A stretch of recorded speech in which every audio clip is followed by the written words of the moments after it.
سیدنا صوبان رضی اللہ تعالیٰ عنہ جو کہ رسول اللہ صلی اللہ علیہ وسلم کے غلام ہیں، وہ بیان کرتے ہیں پیارے پیغمبر علیہ السلام نے فرمایا کہ جو روح اپنے جسم سے جدا ہوئی اس حالت میں کہ وہ 3 چیزوں سے بری ہوگی تو اللہ رب العالمین اس کو جنت میں داخل فرمائے۔ تکبر، خیانت اور قرض۔ خیانت تبھی ہوتی ہے جب کسی کو بندہ کوئی امانت اس کے پاس رکھائے تو وہ اس کے اندر خیانت کر جائے۔ ان اللہ یأمرکم ان تؤدوا الامانات الی اہلھا، بلا شبہ اللہ تعالیٰ تمہیں حکم دیتا ہے کہ امانتیں امانت والوں کو واپس کرو۔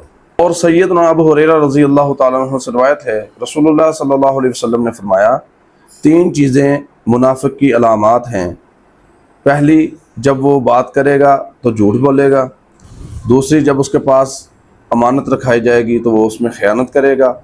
تیسری، جب بھی وہ وعدہ کرے گا تو اس کی خلاف ورزی کرے گا۔ اور صحیح مسلم کی حدیث کے اندر موجود ہے کہ اگرچہ وہ روزہ بھی رکھے، نماز بھی پڑھے، پھر بھی وہ خود کو مسلمان کہتا رہے، پھر بھی وہ منافق ہے۔ کسی سے کوئی چیز یا مال بطور قرض لیا جا سکتا ہے اور دینے والے کو اجر سے نوازا جاتا ہے۔ اللہ صلی اللہ علیہ وسلم نے فرمایا کہ جب کوئی مسلمان کسی دوسرے مسلمان کو 2 مرتبہ قرضہ دیتا ہے تو اس کا 1 مرتبہ دینا وہ صدقہ کہلاتا ہے۔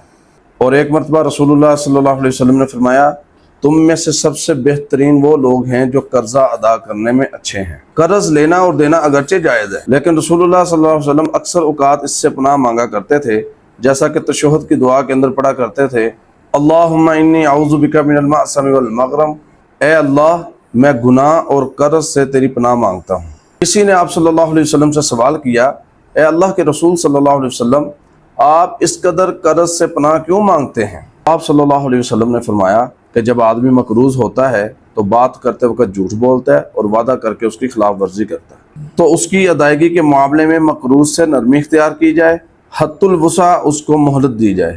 ارشاد باری تعالیٰ ہے وَإِن كَانَ ذُو عُسْرَةٍ فَنَاظِرَةٌ إِلَىٰ مَيْسَرَةٍ وَأَن تَصَدَّقُوا خَيْرٌ لَكُمْ إِن كُنتُمْ تَعْلَمُونَ۔ اگر کوئی تنگی والا ہو تو اسے آسانی تک مہلت دینی چاہیے، اور اگر صدقہ کر دو تو یہ تمہارے لیے بہت ہی بہتر ہے اگر تمہارے علم میں ہو تو۔